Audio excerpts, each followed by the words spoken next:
नमस्कार, आपण पाहत आहे भांडा फोड न्यूज. एका दमात भ्रष्टाचारी कोमात. सोशल मीडिया, कर्जबाजारी, गुन्हेगारी, सट्टेबाजी, चोरी, मटका, जुगार, दारू, सावकारशाही, न्यायाच्या प्रतीक्षेत प्रशासन. भांडाफोड न्यूज. एका दमात भ्रष्टाचारी कोमात. थेरगाव परिसरात शुक्रवारी दिनांक 7 मे रोजी रात्री एका 19 वर्षीय तरुणाची प्रेम प्रकरणाच्या रागातून निर्घृण हत्या. तरुणावर आणि त्याच्या चुलत भावावर चाकू आणि चॉपरने हल्ला केला. यामध्ये एकाचा मृत्यू झाला असून दुसरा तरुण गंभीर जखमी झाला आहे. सुबान हामिद शेख, वय वर्ष 19, राहणार गुलमोर कॉलनी, रहाटणी, असं मृत तरुणाचं नाव आहे. तर अर्शद रमजान शेख, वय वर्ष 21, राहणार थेरगाव, हा या हल्ल्यात गंभीर जखमी झाला असून त्याच्यावर उपचार सुरू आहेत.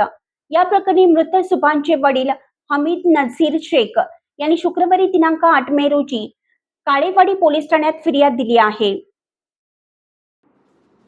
पोलिसांनी दिलेल्या माहितीनुसार मृत सुभाष शेख आणि एका तरुणीमध्ये प्रेमसंबंध होते.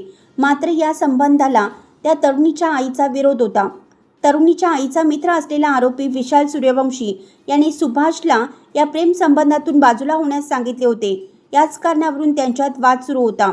शुक्रवारी दिनांक 7 मे रोजी रात्री 11 वाजण्याच्या सुमारास थेरगावमधील शिवशंकर कॉलनी आणि श्रीकृष्ण दूध डेअरी समोरील रस्त्यावर आरोपी विशाल सूर्यवंशी आणि अनिकेत सूर्यवंशी यांनी सुभाषला गाठले.